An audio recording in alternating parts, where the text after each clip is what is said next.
আমি ব্লেন্ডারে পেঁয়াজ কুচি দিয়ে দিচ্ছি, এর সাথে দিচ্ছি 4-5টি কাঁচামরিচ, কিছু কিশমিশ এবং সাথে 2 চামচ টক দই।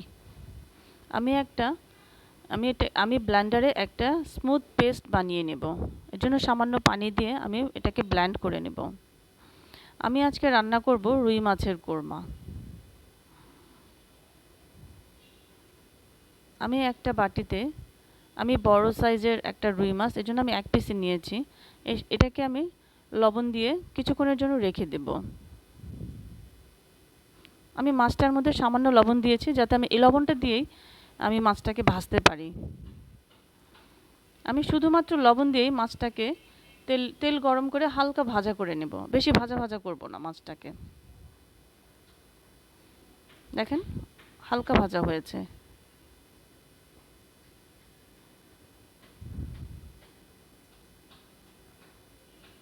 এরপর আমি অন্য একটা কড়াইয়ে আমার মাছ ভাজার যে তেলটা আছে, আমি সেই তেলটার সাথে সামান্য সয়াবিন তেল দিয়ে দিচ্ছি।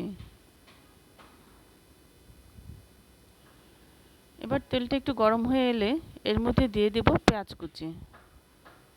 আমি এখানে অল্প পেঁয়াজ ব্যবহার করছি, যেহেতু আমার ব্লেন্ডারে বেশ খানিকটা পেঁয়াজ দেওয়া হয়ে গেছে। তা আমি এখন এই পেঁয়াজের সাথে দেব 1 টুকরা কাঁচামরিচ, এক টুকরা তেজপাতা, এর সাথে একটা এলাচ এবং 2 টুকরা দারচিনি। আমি এবার পেঁয়াজটাকে একটু নরম হওয়ার জন্য তেলে ভেজে নেব।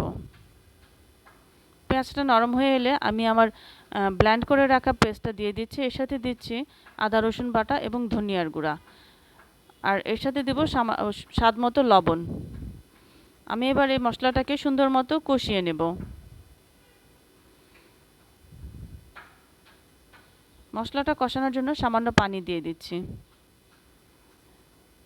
মশলাটার উপর যখন তেল উঠে আসবে এই পর্যায়ে আমি ভেজে রাখা মাছটা দিয়ে দেব।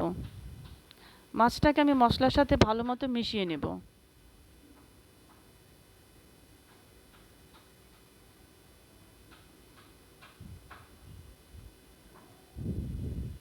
এবার আমি এর মধ্যে সামান্য পানি ঢেলে দিয়েছি, মানে এটা একটু ঝোলটা মাখা মাখা হওয়ার জন্য, আর মাছটার মধ্যে যেন মশলাটা সুন্দর মতো ঢুকে যায়।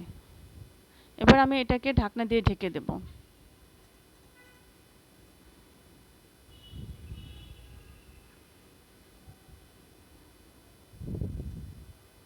দেখেন 10 মিনিট পর আমার মাছটা অনেকখানি হয়ে এসেছে। এই পর্যায়ে আমি এর মধ্যে সামান্য চিনি এবং 1 পিস লেবুর রস দিয়ে দিয়েছি এবং এর মধ্যে 2 চা চামচ ঘি দিয়ে দিয়েছি। আমার মাছটা অনেকটা হয়ে এসেছে। এবার আমি এটাকে আরেকটু হওয়ার জন্য ঢাকনা দিয়ে ঢেকে দেব। 5 মিনিট পর আমার মাছটা পুরোপুরি হয়ে গেছে। দেখেন কি সুন্দর তেল উঠে এসেছে এবং অনেক সুন্দর একটা ঘ্রাণ বের হয়েছে। এই তো পরিবেশন করছি আমার রুই মাছের কোরমা। অনেক সুস্বাদু এবং মজাদার। ধন্যবাদ।